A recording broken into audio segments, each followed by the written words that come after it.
This last section this week is all about this idea of diagonalization. And for that, we have to sort of go back to this idea of, so we've defined a couple of different types of matrices along the way. So just a quick little reminder, right? This is the identity matrix. Oh, goodness, I could spell, that would be spectacular. I is the identity matrix. We have a triangular matrix is one where I have numbers along my, so where I have, I don't know, some A, B, C, I have zeros down here, and then who cares, something, doesn't matter up there, right? So it's either everything above or below the main diagonal is zeros. Right, the rest of it can be whatever it wants.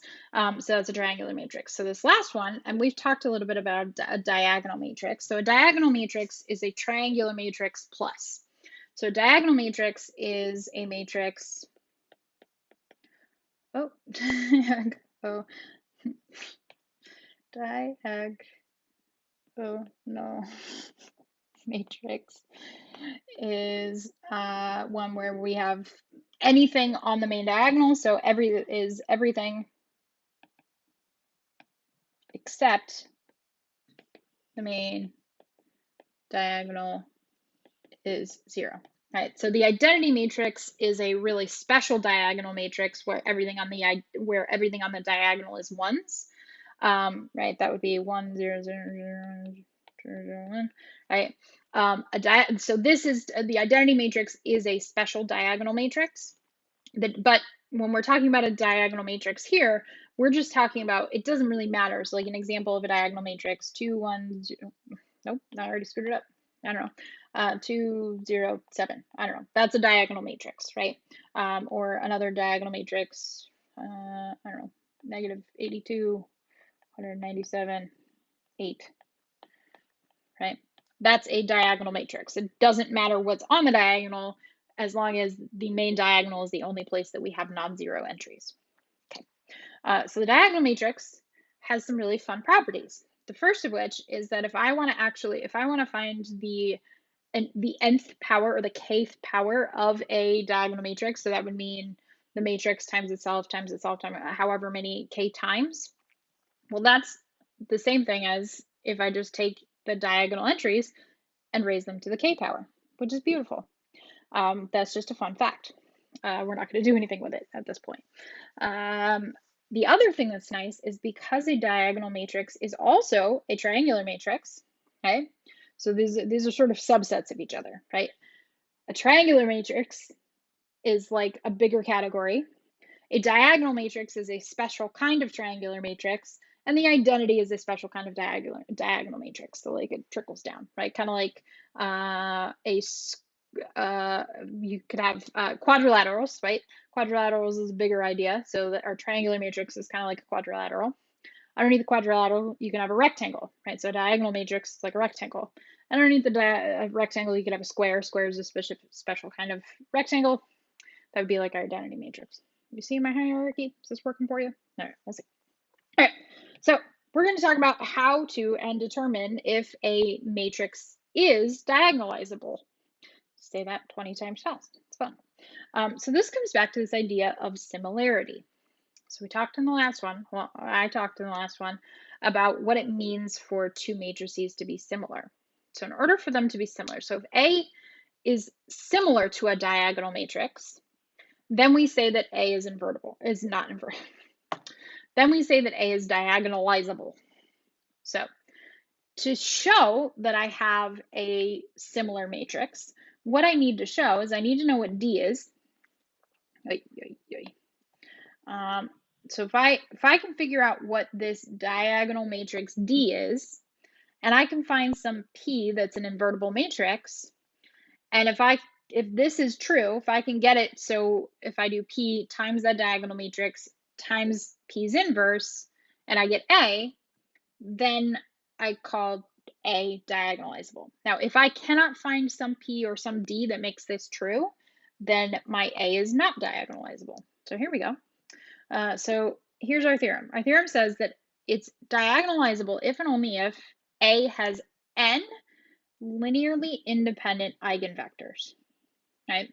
So what that means is that if my matrix is 3 by 3, then I need to find 3 different linearly independent eigenvectors. And the diagonal matrix D, if you think back to that, what I said, if my two matrices are similar, then that means, so if A and D are similar, then they have the same eigenvalues. That was that definition in the last section, which means that if I'm designing D to be a diagonal matrix, that I can let D be a diagonal matrix where the diagonals entries are the eigenvalues of A, right? Which kind of makes sense, right? So we're saying that they're similar. We're using this property of similarity. And because of that, we can then say, well, let's design D to be a diagonal matrix with those eigenvalues on it, right? And that works because D is also a triangular matrix. The characteristic equation comes through the determinant, and the determinant of a triangular matrix is what happens when you multiply the diagonals. It's all in there, right? We're going full circle here on everything. And what'll happen is if I let P be a matrix made up of the eigenvectors of A, then this is going to be true as long as P is invertible and all of those things are linearly independent. So if for some reason I do not have n linearly independent eigenvectors for A, then I'm going to automatically say that A is not diagonalizable. That's one of our ways to say that, right? So the if and only if part says I can go forwards and backwards, and if any part of this is not true, the whole thing falls apart, right? So here's what we're going to do. Oh, and P, form a basis for Rn.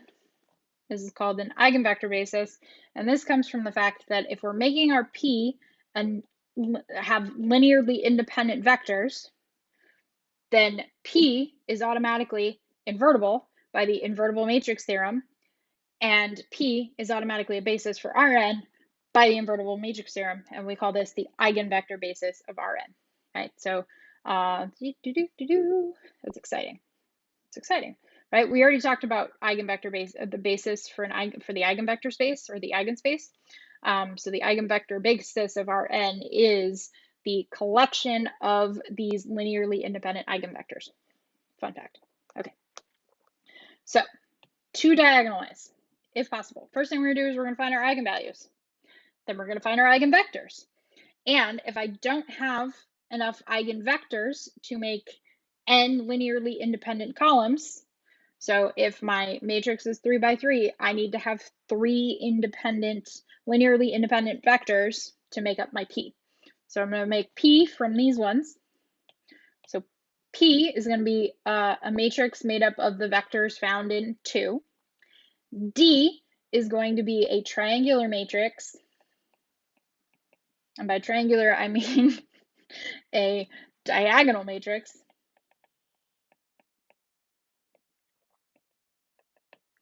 With our eigenvalues in the eigenvalues on the diagonal. And what we need to make sure that we do is that the columns where each eigenvector and its associated eigenvalue show up in each of these matrices needs to be in the same place, right? So, right, we showed in the last couple that for each eigenvalue, I had one eigenvector, or at least one eigenvector space that made it true. So we want to make sure those things coincide and that they're in the same position, right? So if I have eigenvectors 1 and vector 1 and vector 1, I need to make sure, wait, here, you ready? Okay.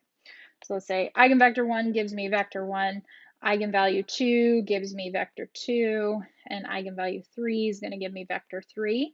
Then we're going to let P be the matrix V1, V2, V3. And we're going to let D be the matrix, lambda 1, lambda 2, lambda 3, like this.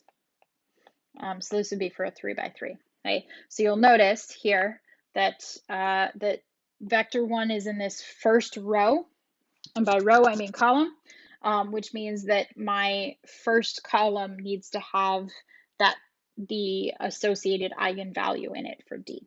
So hopefully that makes sense, right? Here's my V2 column has the V2 eigenvector I. Put way too many zeros in there, didn't I? Oh, bye. Oh. There, it's gone now. Right, and then lastly, right, for V, oh, stop it. V3 and our eigenvalue 3, right? So things need to match up. All right, so we're not doing anything different than we've already done, but now we're just taking that information, putting it into a different form, and then saying hurrah.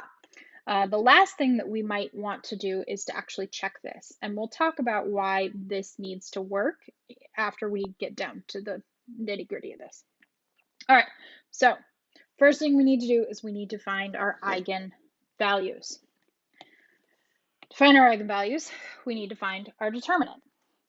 To find our determinant, we can get a little kooky crazy. We can do all kinds of fun things, but whatever you want to do, it doesn't matter to me.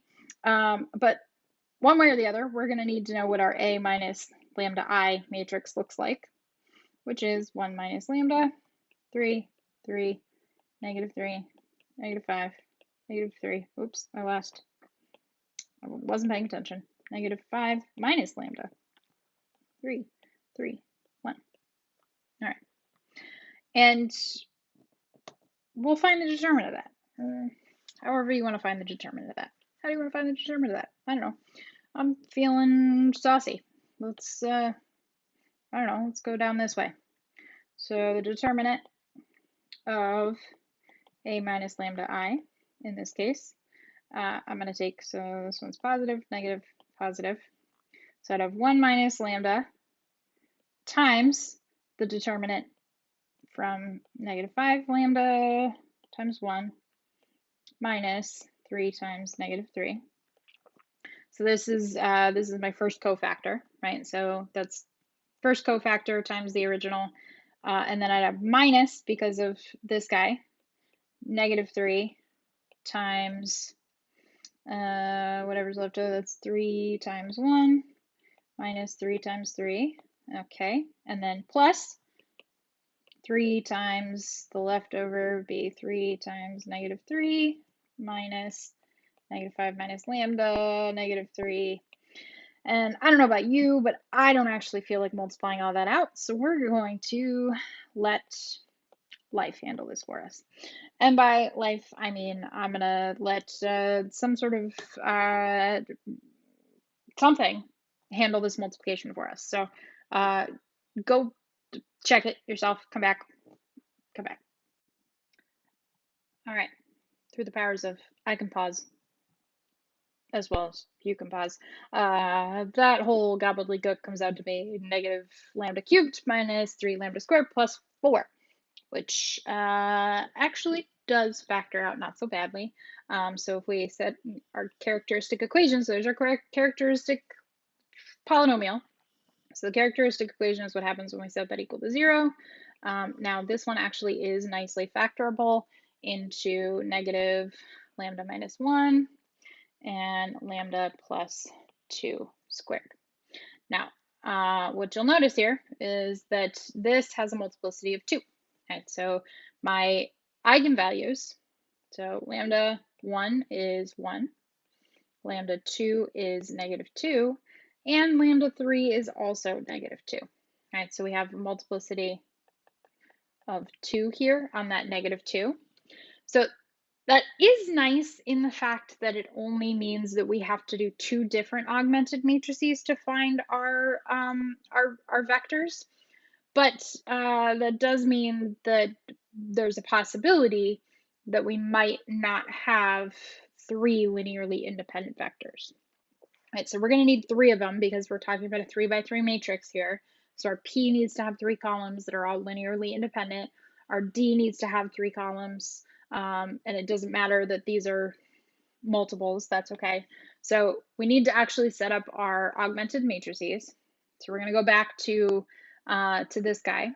So we're going to go back to this matrix and we're going to plug in our different lambdas and augment that with 0, 0. So I'd have 0, 3, 3, -3, -6, right? -5 minus 1 is -6. -3, 3, 3, 1. And so go ahead and do that, see what you come up with. And then over here, we'd have 1 minus -2 is a +3. So 3, 3, 3, -3, -5 minus -2 is a -3. Look at this, 3, 3. Oh, hey, we lost our minus alpha here, minus lambda. Oh boy. Oh, yeah. Minus lambda. Did anyone else catch that as you were screaming at me while I was doing that and going, wait? I sure hope so. Okay, but 1 minus -2 gives us a +3. Oh, hey, look at that. This one's nice. We don't even have to like do the augmenting. Hopefully you can see that this is going to come out to be 1, 1, 1. Yay. This guy. Which actually is nice because this means that I have 2 free variables. So x2 and x3 are both free. So we can write x, so x1 is -x2 minus x3, which means that our parametric vector form for our solutions is x2 times the vector -1, 1, 0, and x3 times the vector 0, nope, let's try that again, -1, 0, 1. There we go, right? This will give me this equation. x2 times 1 gives me x2 plus 0, x3 is still x2 equals x2, and then x2 times 0, 0, to hopefully get that. So here are 2, so these, by definition, because this is the null space of the solutions to ax equals 0, these are linearly independent. So I don't have to prove that, but also hopefully you can see that I can't get -1, 1, 0 to be equal to -1, 0, 1 using any kind of combination of itself. So they're linearly independent there. So this one over here, this guy, we got to augment him. Haven't done that yet. And dang it, guys, I just saw another, I caught this here, and then I didn't apply it here. Oh, that guy needs to be a 0. All right, when we do that, we end up with the augmented matrix 1, 0, -1, so 1, 0, 1, 1, and some zeros. So this tells me that x1 is x3. This tells me x2 is -x3, and x3 is free. So we end up with the vector, so x3 times the vector, what was that, 1, -1, 1? There we go. All right, which is also linearly independent from those guys. Ta-da!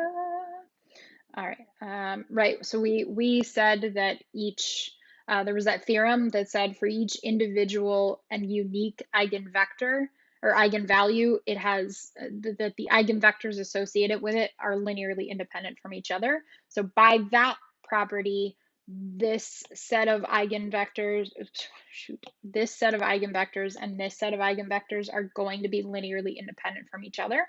And then the fact that this is a null space says that these two things are also linearly independent from each other. So we have 3 linearly independent vectors. So we're going to create our P vector. So our P matrix, all right, so we have 3 linearly independent vectors, which means that P is going to be equal to, we're just going to list those things. So 1, -1, 1, -1, 1, 0, -1, 0, 1. And then our D vector, our diagonalized matrix, needs to be D matrix needs to be a diagonal matrix, and the things on our diagonal need to be our eigenvectors, eigenvalues, right? Now, this first column corresponds to the eigenvector of 1, so I need to make sure that in D, that eigenvector of 1 shows up in that same column. Now, the next two columns have eigenvector of -2, so it really doesn't matter. I just need to make sure that those two columns have that -2 in it and that they match up. And that is showing the diagonalization of matrix A. Now, if we want to actually prove that this makes it true, so we've defined and we have said that in order for us to have this diagonalization, we need to satisfy this equation here, right? So A needs to equal P, D, P inverse. So A needs to equal P, D, P inverse. And just a reminder, our A matrix here was 1, 3, 3, 1, 3, 3, come on, -3, -5, -3, 3, 3, 1. -3, -5, -3, 3, 3, 1. All right, so there's A. There's our P, there's our D. Now, I don't know about you, but I'm not feeling finding an inverse. So what we could do is we can actually check that this is true. A times P should equal P times D. Here's why. You ready? As long as P is invertible, so if P is not invertible, we have an issue. But by definition, the fact that we are creating P out of linearly independent vectors, we should be guaranteeing that P is going to be invertible. And if that is the case, then what I can do is I can take this and I can multiply by P. And I can multiply by P here. This here is going to give me my identity, which is essentially like multiplying by 1, which means that I get this relationship to hold true. So if I want to check to see that my P and my D matrices are actually the diagonalization matrices for my matrix here, all I need to do is check those products and make sure that they come out to the same thing, and we're good.